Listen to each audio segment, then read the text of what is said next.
nyazi lwezulu Thixo wababa bethu bomkhulu gogo wethu siyabonga nokubonga umusa wakho Shembe nothando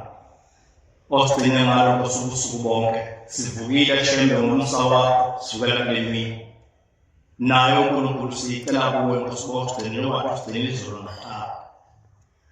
siyacela uNkulunkulu sikhumulela abazali bethu esinethemba lokuba ngosibakhona njengoba singaphakathi komuzi wakho nabo uNkulunkulu sicela ngosibakhumule Shembe sicela ngosibamba kahle phakathi komuzi wakho sithole ngosizibusiso ngosesizakuthola kuwe uma sesiphindele emakhaya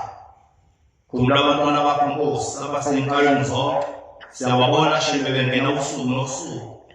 bahole uNkulunkulu baphephise ezingozini baze bafinyelele kuwe uNkulunkulu kulo muzi wakho la siphelele khona kusonke bese khumbule uNkulunkulu abantwana bakho abahlele kuzizinkathi bangazilindele bazabehlela bagcina kusibelele esibhedlela hambela kuwo Nkosi baphathe ngezakho izandla ezithi maziphandele Nkosi basinde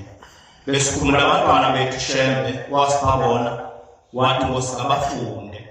namhla Nkosi abayithole imisebenzi sicela Nkosi uvula amathuba emisebenzi ukuze uNkulunkulu ngelanga nabo Nkosi bagimise le Nkosi esiyaphile ubuseke uNkulunkulu ukuthana kwethu phakathi kwalumuzi ekuseni siye Nkosi imini yonke ngelakhi igama Shembe oyingcwele manje naphakathi amen.